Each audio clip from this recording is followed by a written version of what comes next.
Still got this big bottle of Moet from 2000. What year was it? Can't think. It's one of the years, but a big bottle. And that bottle, it was only 2 of them. Dre was supposed to get one, and Clay was supposed to get one. I grabbed 2 because I was going to get one regardless.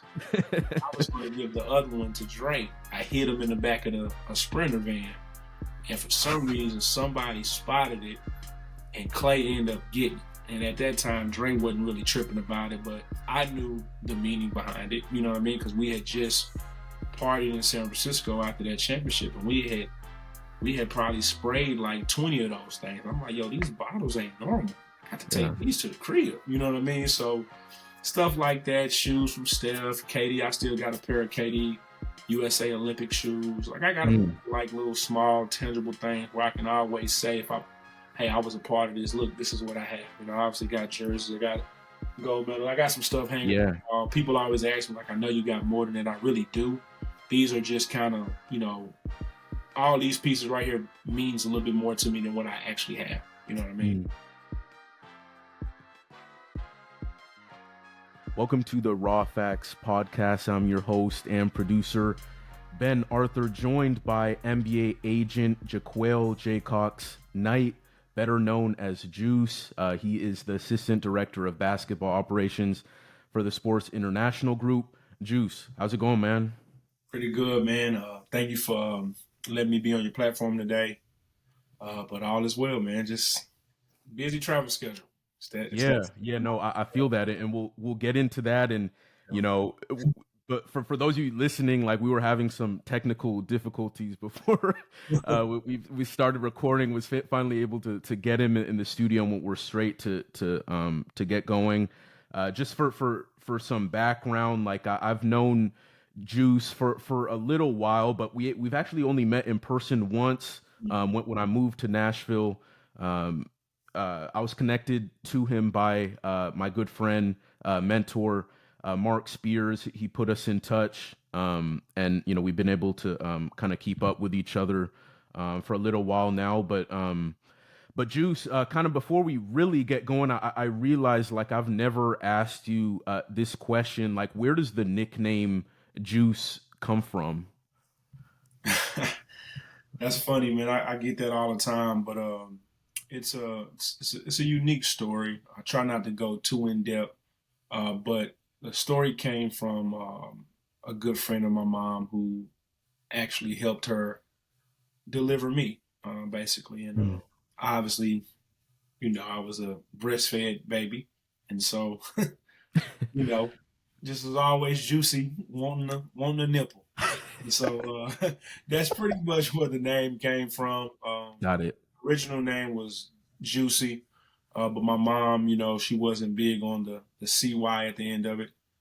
So she wanted to go just keep it simple, Juice. And honestly, that name has followed me all around the country. It's been a good name in the industry as well. For sure, yeah, and that's kind of how everyone, like you said, everyone in the industry knows you as. Yeah. And Juice, I know you're from the Nashville area. Yeah.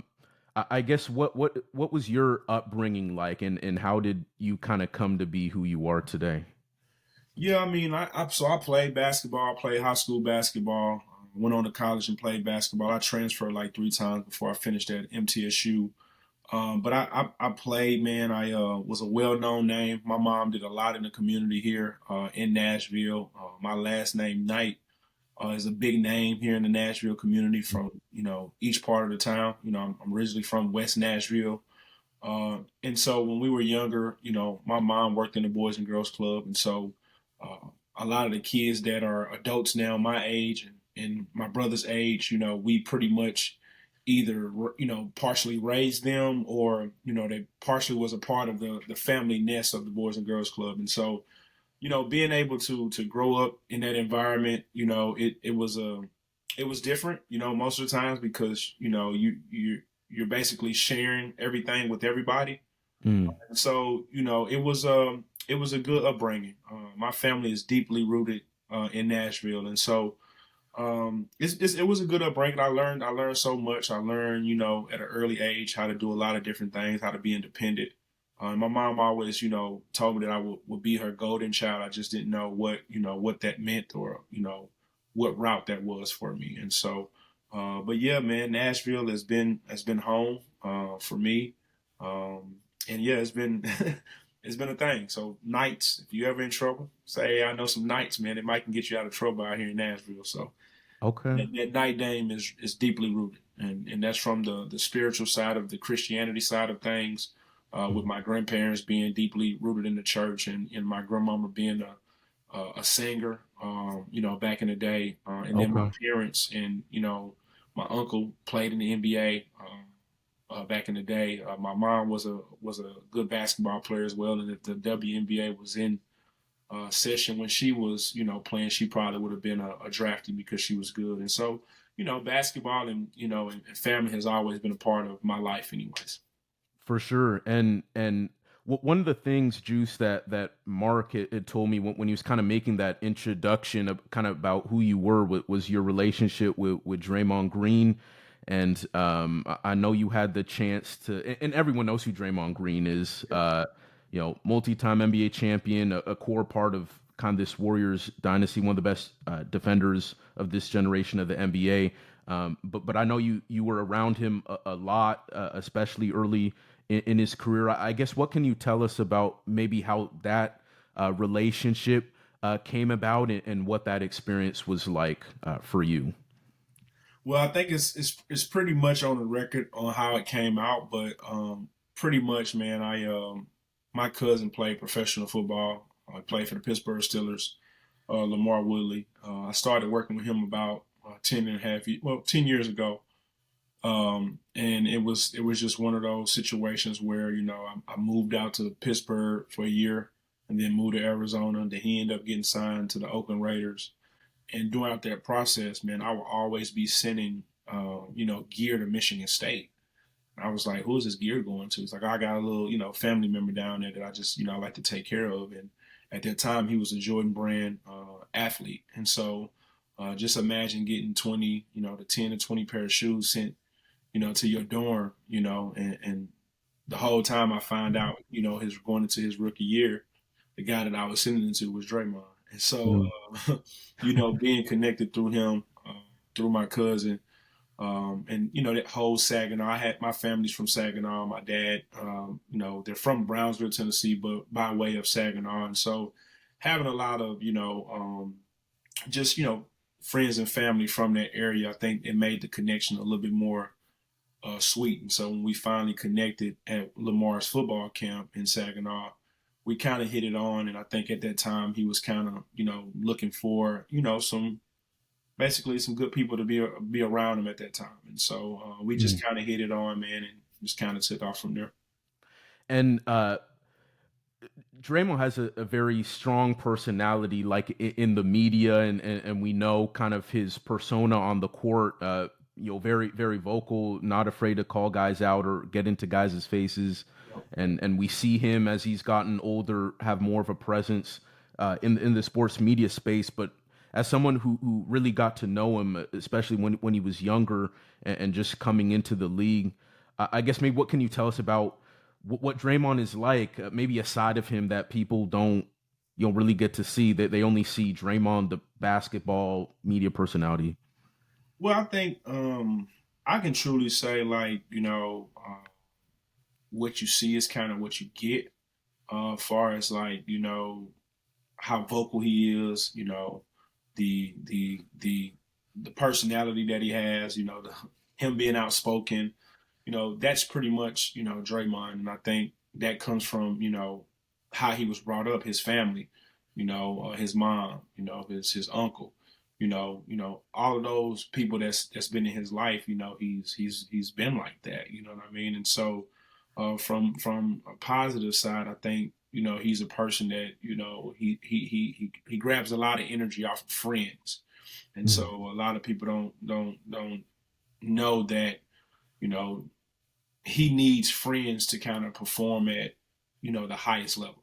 And that's how it was throughout the whole entire playoff series. Is that will be grill outs. I need all my boys to come in town. We need to be together, and so he gets a lot of energy from friends, but he's outspoken, and I think all his friends, including myself at that time, I think we all had like our own little ways of being outspoken. I remember they used to tell me all the time, like, man, Juice, you just say all types of shit. You don't care what comes out your mouth. You just say it and just walk off. You know what I mean? But Yeah. you look at him, he's kind of the same way. And then you look at some of the other homies, they all had their own, like, they just gonna say it, and whatever, however you take it, it's on you. And so, just being outspoken, that comes from from where I'm from as well. My mom was very, communicative to a lot of people, but I think I picked that up just being a part of my family and just watching how people communicated. So it's not a bad thing. I think sometimes you can find yourself in some trouble by some of the stuff that you're saying.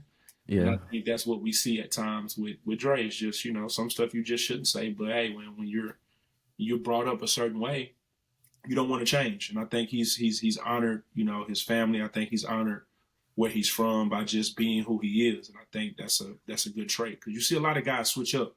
It's just like, just be who you are. Sometimes it'll get you far, sometimes it won't. But as long as you can live with knowing that, hey, I was who I was from day one, you can't go wrong with that. Yep. Yeah. Authenticity is definitely something that Sure. we need more of in this world. And Juice, you were someone who, being around Draymond, you got to be around the Warriors a lot, and we know that this era, the Warriors, they're going to go down as one of the best Yep. dynasties, right, in American sports. And for those of us on the outside, I guess, what can you tell us about what it was like, or what kind of that Warriors culture is like, and why they've had the success that they've had over a prolonged period of time?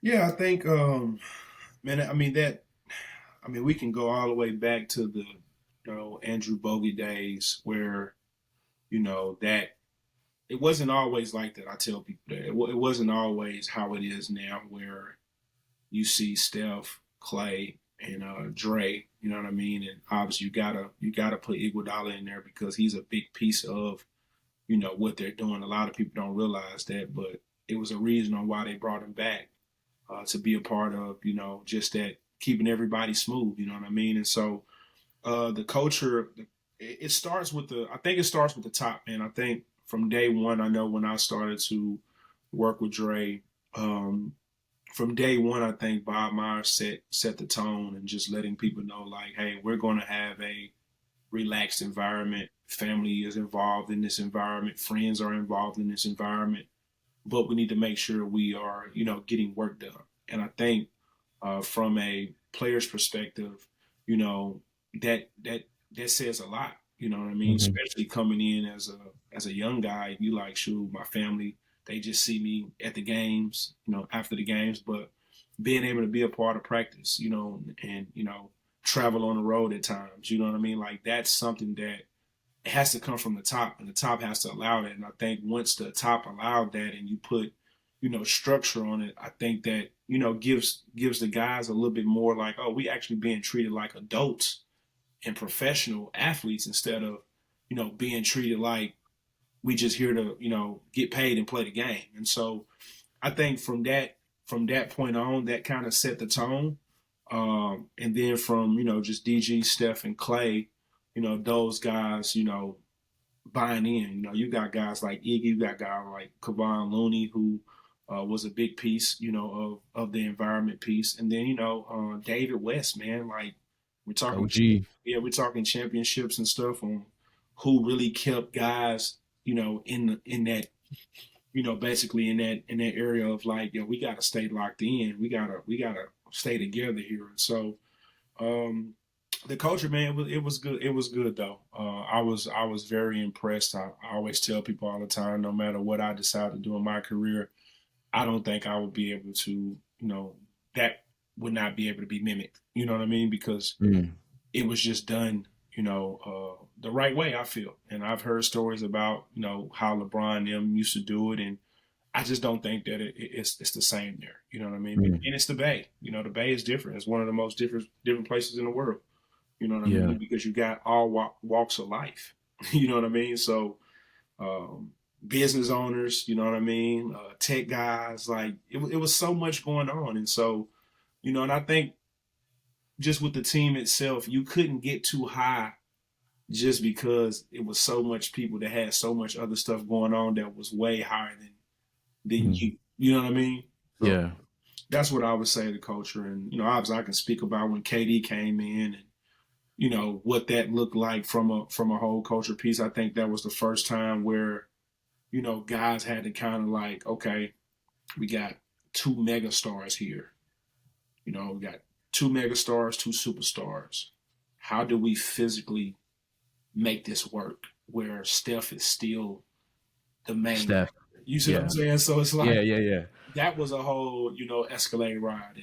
And, how Bob Nim, catered to that, for KD to make sure that he was still treated as, hey, you're still the number one guy here. And so that was just that's a whole different topic though. You know what I mean? But Yeah. the culture there, man, it was dope. It was one of those ones where I always tell my family, I'm grateful to be a part of that dynasty. Because when you look back, they're going to continue to run that like they run the MJ specials, and I'm gonna see myself in there somewhere, from the Mhm. locker rooms, from the connections. My story will be told, someday, and so I'm thankful for that. I'm thankful to be able to be a part of something like that over the last 10 years, for sure. And I'm curious, Juice, just having been a part of that history, I wonder in your lane as an agent, as a guy in the business, like, is there anything like tangible, even though it's specifically like a basketball team, like is there anything you can take from that or have taken from that, like in your own career, like things that you saw worked to create that dynasty and bring into your own spheres, so to speak? I would just say because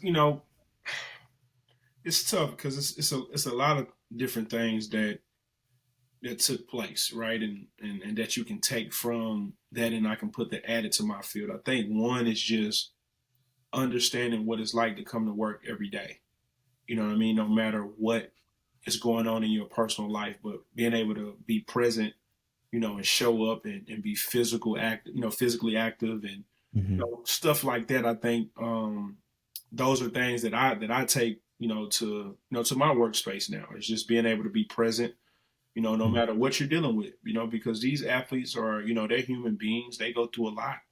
I remember a lot of different times, reading different stuff about, DG or whoever it may be, and just watching these guys just be like, man, they really saying this crazy stuff. It's like, how dare you? You don't even physically know me. You haven't even had dinner with me. You haven't sat side by side with me. And, you find out a lot of times, man, a lot of those guys that be on those bots and on social media, they be right there in the stands clapping for you. You know what I mean? So it's just, Yeah.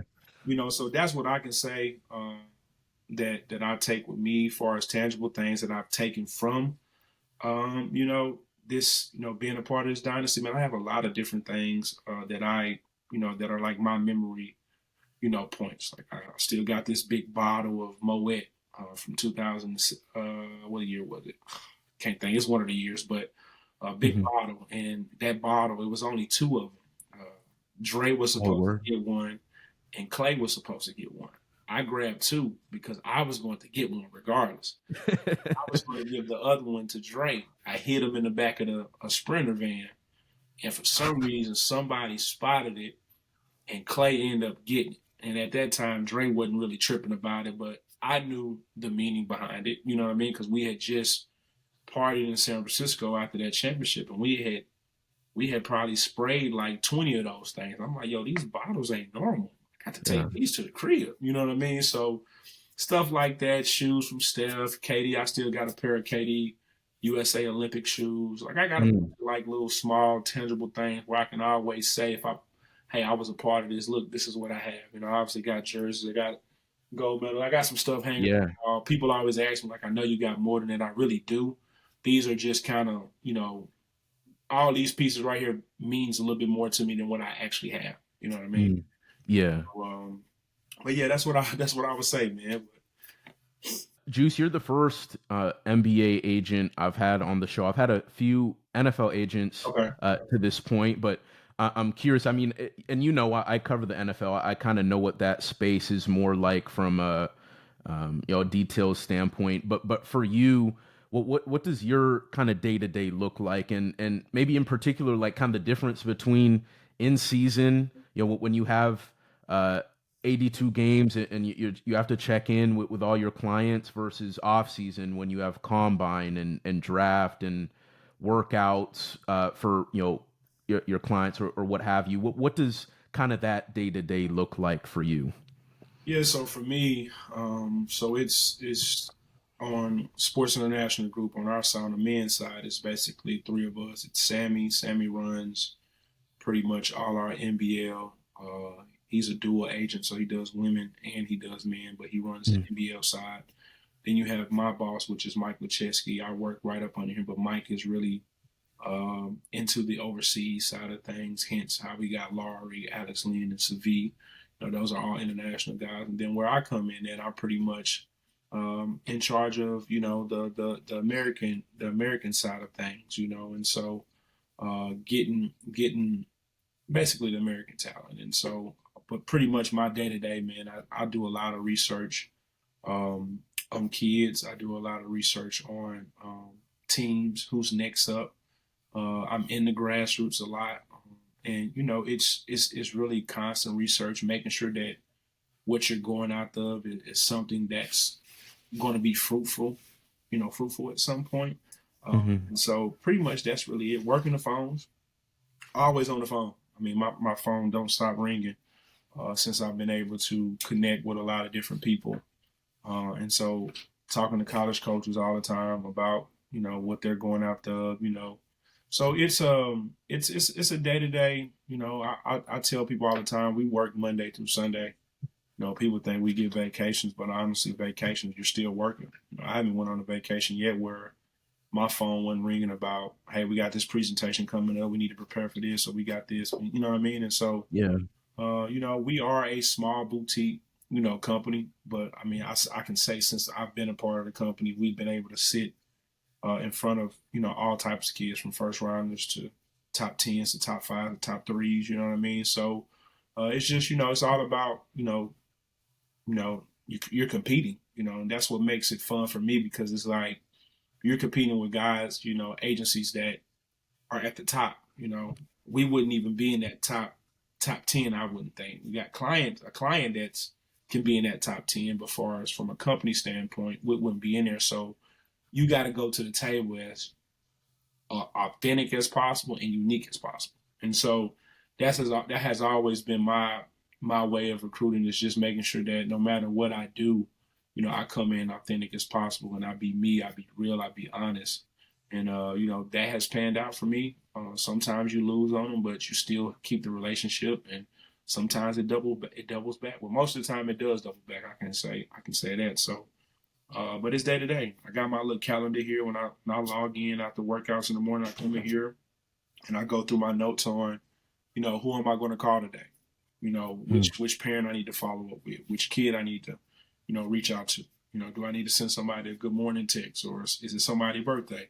So it's really just real intel, intel driven. And I think that's the same for, everybody in my industry, whether it's a reporter, whether it's, a coach, whether it's a trainer. Everybody's trying to get intel because they got to make sure they, they present themselves the best way they know how, but also, present. You got to be present in these meetings, man. So even when you I've seen people jump on the phone with a kid and they're like, man, I had no chance of getting this kid. Anytime I jump on the phone with any potential client, I always feel like I got a chance because I'm talking to you.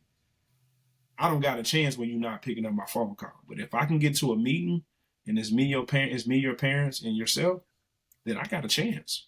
You know what I mean? And so that's pretty much how my workload is. We, me, Sammy, and Mike, we share a lot of information amongst each other on how many kids we should recruit, how many kids we should physically sign. What's financially best. You see a lot of agents and companies sign 10, 11 guys a year. Our biggest thing, we only literally want to sign one overseas and one American a year. So either one or two guys. The highest is 3. And so we just try to keep the number small. And if we strike out, it's not a big thing because you're still saving money. So it's okay. So that's pretty much how my day-to-day goals in my business. So like I say, I'm just For sure. I'm always on the computer. I'm always on the phone. That's just day-to-day for me. So, For sure. And Juice, you mentioned kind of being at, Sports International Group, you guys being more of a boutique compared to mm, these big agencies. And I was actually talking to one of my, one of the NFL agents about kind of that trend of even like these big agencies buying up all these smaller ones, and boutiques kind of like what you guys have is kind of rare, becoming more rare and rarer. I guess, what is that challenge like of kind of staying afloat, right, in kind of this changing agency landscape, and when you guys represent, a high profile player like Laurie Markkinen, like, I don't know, maybe the kind of the pressures that come with knowing that, I don't know, these bigger agencies are trying to take your guys, that you've built relationships with. What is kind of like balancing that on a regular basis? man, it's tough. And it's Laurie. He would be mad if he heard you say Oh, Laurie. Oh, my bad, Laurie. like Mike Laurie. So that Yeah, yeah, that's right. we were laughing at that all through All Star. So it was funny because everybody thought it was Laurie or whatever. Um, but yeah, man, I think with the landscape of things from NIL, from an NIL standpoint, and then from an agent standpoint, I think it has gotten a little bit more competitive. It is like the wild, wild west, I would say. But I think what keeps us float from a business standpoint is we're big on relationships. You know what I mean? And I think you can probably ask everybody in the industry about, who we are, each individual, and they'll probably have a lot of positive things to say. And so, but sometimes, like I say, that doesn't, wow kids, you know what I mean? But just the biggest thing for me is making sure that your name stays, clean throughout the industry because, you never know. Like the agency stuff don't last always. You may want to jump into, something else. And that's when I'm starting to see a lot of agents, striking while hot, getting in here, because you can always go back to being, working for an agency or being an agent or whatever you may want to be. But um, the landscape has changed a lot. A lot of companies have folded. They did fold through COVID. For us to be a boutique style, we actually made it through COVID, which we didn't have to lay anybody off. I think we all were thankful for that. Some companies had to, lay people off and stuff like that. But we've had the option to be bought out as well. Mike has expressed that to me. Multiple companies have came in and tried to buy us out, but it's like one of those ones. It's like, that's this company that I'm a part of. This is a family owned company from the dad was the founder to Mike, kind of running it now. And so Hmm. it's one of those ones where it has a little bit more meaning to them than it may do for other companies where they may just be coming in just to, steal your basically by you and the clients, you know what I mean? Yeah. But not so the infrastructure of the business. And so, but it is, man, it's very competitive. I mean, every day you're seeing something different. And now with, agencies with the NIL throwing out so much money, getting all this funding from certain stuff, it's kind of hard, and our goal has been always to, lead first with, integrity. You know what I mean? That's kind of how we operate. We're not out here trying to sell anybody anything. We literally out here just trying to make sure if this kid, if we represent this kid, that this kid, respects and honor what we're trying to do for them compared to out here just giving away, financial capital is what I call it. Like, Yeah. it's a lot of companies doing that, and I'm starting to see some kids take advantage of that. Because it's almost like, where I'm from, it's different because I'm from, deep West Nashville, and so if you're gonna be running around here passing out cash, shit, motherfuckers gonna take it. Excuse my language. Yeah. they gonna, Facts. they're gonna Yeah. take it. You know what I mean? It's just like if somebody came and offered me a large chunk of change, I'm gonna think about it. I've been offered opportunities, but it doesn't stroke me because I'm a relationship guy.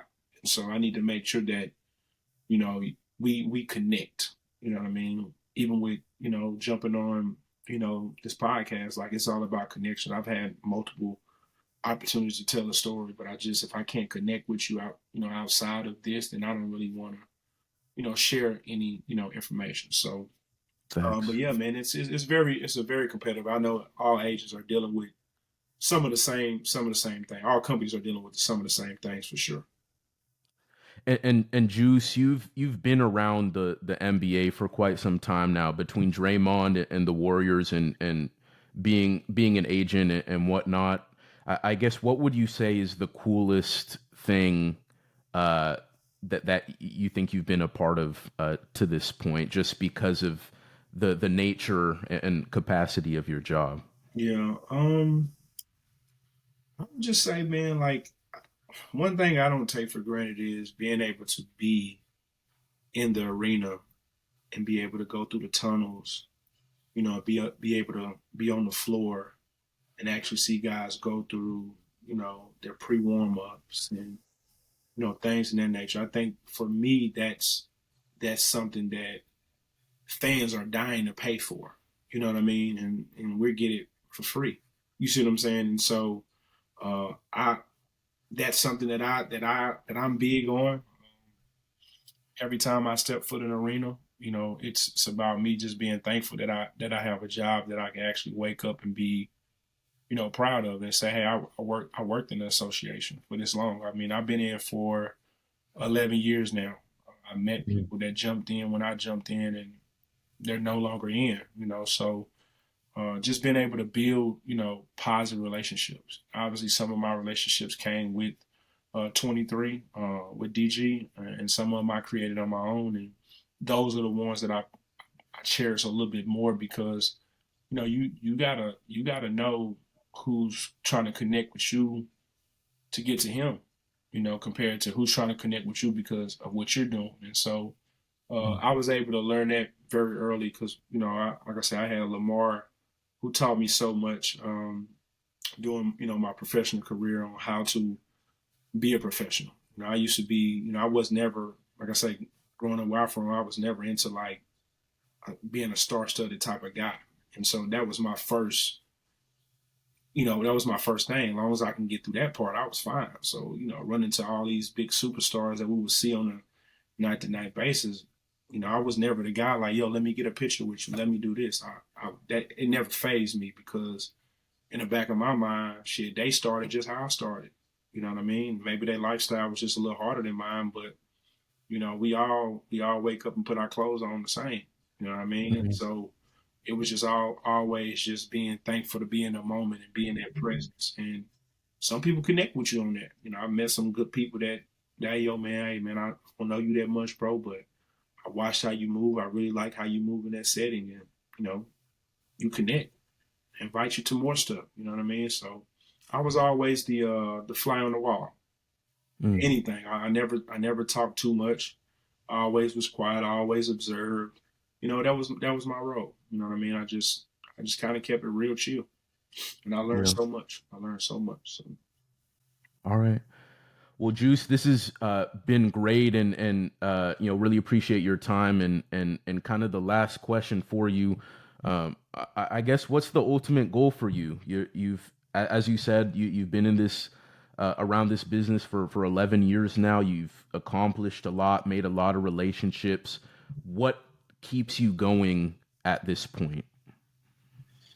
man, that's a question I ask myself all the time. Just because I've had a lot of success so early. I mean, I was a part of a national football Super Bowl at the age of 17. You know, first championship.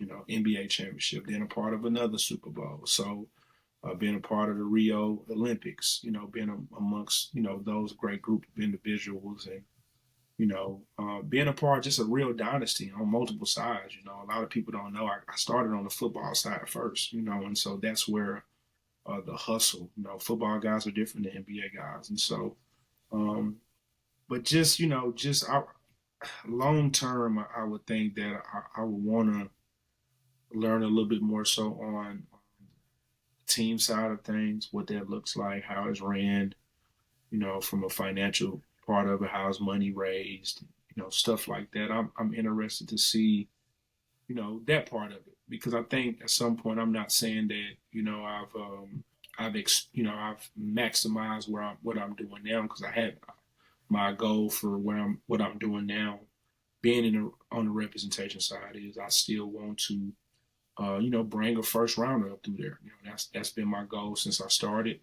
I've had some success with some guys, getting them to the lead and stuff like that. But I want to physically see something that I've attached myself to, at a grassroots level, and bring them all the way through. And maybe that never happens, but that's fine. But at least I can say that that's a goal of mine. So I'm a big goal oriented guy, and so just having a lot of early success. I think the long term goal is to potentially be a part of an organization to where I can learn and see what goes on behind those office doors. You know what I mean? Because it's different. I've seen it.